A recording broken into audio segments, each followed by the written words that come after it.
Security kaameraan eegumsa tokko tokkoof kan kaa'aman haa ta'u malee wantoota ajaa'iboo hedduu kan iji namaa hin argine argaa fi waraabaa oolu. Egaanis viidiyoowwan ajaa'ibaaf dinqisiisoo security kaameraadhaan waraabaman isin biraan ga'a. Milkoo waliin kan jirtan subscribe like gochaa haga dhumaana waliin turaan afeerraa kooti. Tokkoffaa dubartii hafuura mucaa isheetii security kaameraadhaan agarti. Dhala ishee dhabuudhaan gadda guddaa keessa kan turte haati kun gadda kanatti dabalee sammuu dhukkubsuun nagaa ishee kan saamu taatee rifaasisaa ishee mudate. Mana ishee keessatti hattuu naaf eega jettee kaameraa isheen kaa'attes taatee dhukkubbii sammuu itti ta'e isheetti agarsiiseera. Hafuura du'aa mucaa isheetii mana keessatti argite. Jeenefer Burjii jedhamti. Mucaa durbaa ishee wajjin gorduba teessee TV ilaalti turte. Yeroo kana security kaameraan bilbila ishee wajjin wal quunnamee jiru. Namni addaa wayii gara mana isaanii akka dhufe ishee beeksise. Eenyummaa nama mana ishee dhufees baruudhaaf gara CCTV kaameraa ishee yoo deemtee ilaaltu wanti isheen agarte dhugumatti nama rifachiisuu keessa darbee miira hamaa keessa kan nama galchudha. Waggoota dura qoricha nama ajjeesu dhuguun mucaan ishee roobiin kan du'e yoo ta'u mana ishee keessas uffata adii uffatee utuu ni deemu kaameraa ishee irraa arguu dandeesseetti. Mucaan ishee uffata adii uffatee mana ishee dhufuun haala gaariirraa akka jiru hubattus torbanoota hedduuf garuu dhiphinni sammuu akka malee akka ishee mudate dubbatti. Miidiyaaleen Ameerikaas dubbii kana ajab jechuun addunyaa guutuuf gabaasaniiru. Gabaasawwan miidiyaalee Ameerikaa keessaa tokko kan ta'ee fi akkaan namoota hedduu bira kan ga'e isa kana ture. It actually shows her son's ghost. It's definitely unexplainable. Definitely tell that in the photo there is a human figure. No one's around at the time and something gets captured that we can't explain. Lammaffaa taatee hospitaala Arjentiinaa keessatti mudate.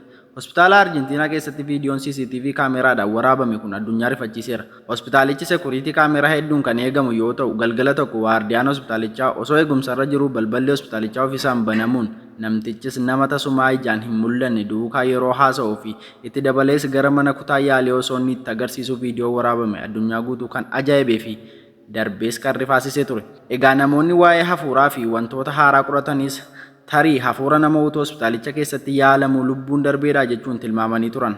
Sadaffaa gocha ajaa'ibaa amanuun ulfaatu adurreen tokko hojjete. Adurreen namoota isaan kunuunsanii guddisaniif baay'ee amanamoo akka ta'an namoonni hin dubbatu. Kana duwwaas osoo hin taane guddistoota isaaniif jedhanii ofii isaanii balaa keessa kan buusanidha.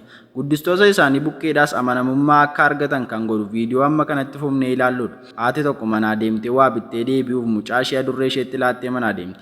Adurree fi mucaan ishees akka kaameraa kanarraa ilaallutti yeroo gaarii dabarsaa waan jiran fakkaatu. Kana gidduutti mucaanis haati yeroo jirtu lafa isheen akka inni hin deemne ittistu dhaquuf daa'imuu jalqaba.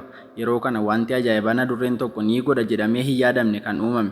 Akkuma agartan kanattis tapha fakkeessuudhaan dhaqee darajaa inni itti ol ba'aa jirurraa deebisuun balaa mucaa du'atti geessurraa hambiseera. Haati mucaas waan ajaa'ibaa adurreen koo hojjete ilaalaa jechuun fuula sooshaal miidiyaa irratti maxxansiteetti. Maarri adurreen kunis akkamitti lubbuu mucaa kanaa akka hambise ajab kan nama jechisiisudha. Arfaffaa gocha jabaa lammiin Indiyaa tokko hojjechuun goota jedhamee sadarkaa badhaasa guddaa itti fudhachuu ga'e.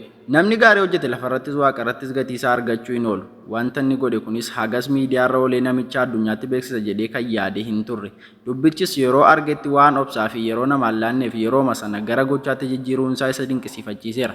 Innillee waggoota booda viidiyoo kana yeroo argu kana anatu godhee jechuun baay'ee of ajaa'ibsiifata. Miilla mucaa xiqqoo tokko hadiida baaburaa keessa galuun baaburichis lafa mucaan qabamtee jirtu ga'uuf sekoondii muraasatu hafe. Kana gidduutti goonni kun fiiguun mucaa qabee hadiida keessaa baasuun du'a suukanneessaa akka isheen hin duune lubbuu isaa aarsaa godhee kan oolche. Egaa maarree dhaabbanni baabura Hindiis badhaasa ruubii 50,000 fi akkasumas waraqaa ragaa laateeraaf. Amma goota Hindii jedhamuttis geera.